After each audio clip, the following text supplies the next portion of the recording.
এয়া বিহু বুলি পিঠাকেইখন বনাবলৈ লৈছোঁ। তিল দিয়া পিঠা, অসমীয়া মানে তিল দিয়া পিঠাটো আৰু মেইন বস্তু আৰু এইখিনি তিল হয়। মই ইয়াত চব গুটি আৰু ইলাচি দি ভাজি লৈ পেলাই গুড় দি মিক্সিত একেবাৰে মাৰি দিছোঁ আৰু একেবাৰে হৈ গৈছে।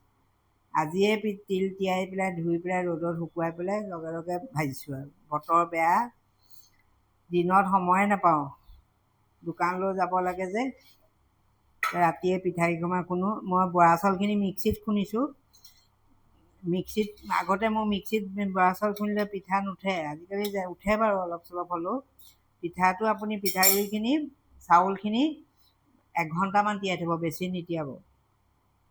তাৰপিছত টুকি পেলাই কাপোৰ এখনে ঢাকি পেলাই থৈ দিব। যেতিয়া পানীটো শুহি যাব তেতিয়া অকণ অকণ মানে দি পেলাই মিক্সিত দি পেলাই কি কয় পিঠাগুড়িখিনি খুন্দিব, সৰহকৈ দি নিদিব। মিক্সিটো মানে ৰখাই ৰখাই হেৰি কৰিব। মই চাকনিখনে দিওঁ, মিক্সিটো ৰখাই ৰখাই আপুনি দিব, একেবাৰতে মাৰি নিদিব। তাৰপিছত হাতেৰে এনেকৈ মিলাই দিওঁ, পাতল কৰি দিওঁ, যেনে তেনে ঘৰত খাবলৈ হয় আৰু পিঠাগুড়ি খুন্দাখিনি ভিডিঅ' দিয়া নাই, মই মুখেৰে কৈ দিছোঁ বাৰু। 1 ঘণ্টামান আপুনি তিয়াই কাপোৰ এখনত মেলি পেলাই থৈ ঢাকি থৈ দিব।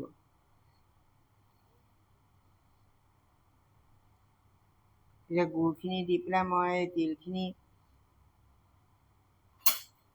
অকণমান ইলাচি আৰু চব গুটি দিলে গোন্ধটো ধুনীয়া ওলায়। মই পিঠাগুড়ি এইখন টাৱাত থৈ গৈছোঁ, টাৱাখন অকণমান গৰম কৰি লৈছোঁ, গৰম কৰি পেলাই অফ কৰি দিছোঁ। মিক্সিটো ধুনীয়াকৈ পিঠা হয়।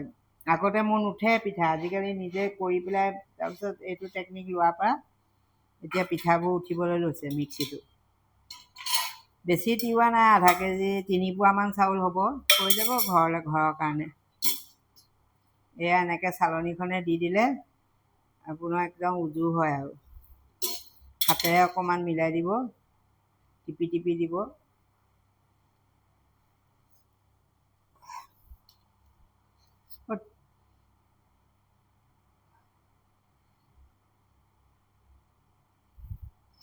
এয়া এনেকৈ ভাজি আছোঁ, ঘৰত খাবলৈ আৰু কেইখনমান পিঠা। জহা বৰা হয়, খুব ধুনীয়া গোন্ধাইছে পিঠাকেইটা। এয়া এনেকৈ মই ভাজি শেষ কৰিম আৰু পিছত দেখাই আছোঁ। এইফালে দেখিছেনে টাৱাখনত মই পিঠাবোৰ সেকি আছোঁ, নহ'লে মচমচীয়া নহয়। থালখনত থৈ যাম।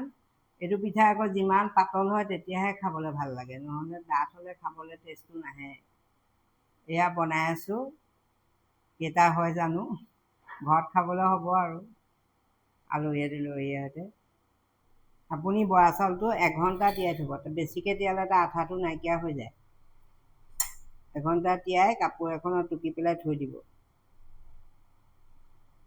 তেতিয়া ধুনীয়াকৈ মিক্সিত ভাজিলেও ধুনীয়াকৈ হৈ যাব পিঠাটো। মোৰ আগতে ভাঙি ভাঙি যায়, এতিয়া মই সেইটো টেকনিক লোৱাৰ পৰা মানে পিঠাটো ধুনীয়াকৈ উঠে।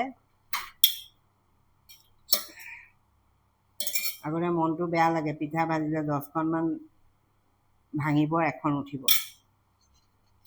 এনেকৈ তাৰপিছত টিপি টিপি দিব। মই চাকনিখনে দিওঁ, তেতিয়া মানে হাতখন নুপুৰে আৰু।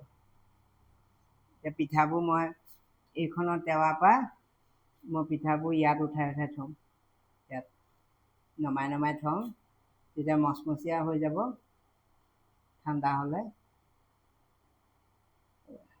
আমাৰ উজনিৰ ফালেতো পিঠা একেবাৰে মানে মস্ত মস্ত দীঘল দীঘল আৰু। এয়া আকৌ এইখন মানে হেৰি কৰি লওঁ। পিঠাকেইটা উঠিলে মনটোও ভাল লাগে দিয়কচোন বনাই পেলাই, নুঠিলে মানে বনাবলৈ মন নাযায় আৰু।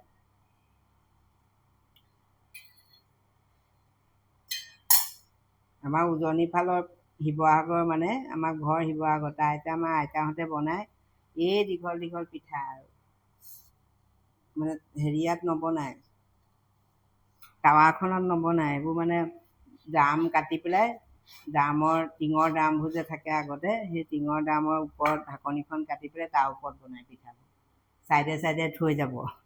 তেতিয়া মচমচীয়া হৈ যায় আৰু পিঠাবোৰ। যিমান পাৰে পাতল কৰিব পিঠাটো, পাতলকৈ দিব, তেতিয়া খাবলৈ ভাল লাগে আৰু। চব বস্তু বনালেও এই পিঠাটো নহ'লে কিবা বিহু বিহু নালাগে।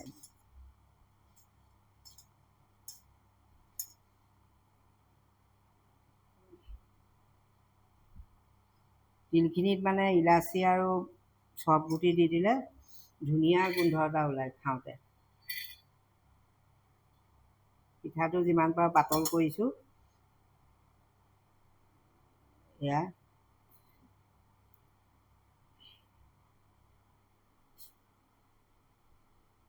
সদায় লোহা টাৱা ল'ব। মই এইখন টাৱা পিঠা ভাজিবলৈকে কিনি আনিছোঁ।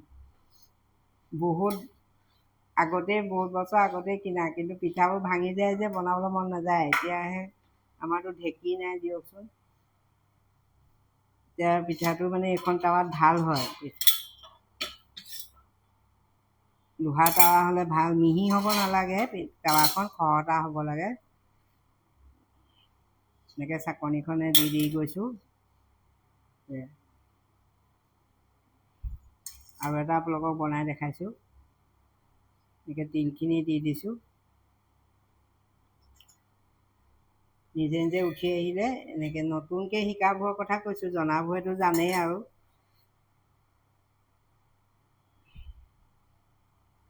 যিবোৰে নতুনকৈ বনাবলৈ লৈছে তেওঁলোককে কৈছোঁ। পিঠাটো আপুনি যিমান পাতল কৰিব সিমানেই খাবলৈ টেষ্ট হয়।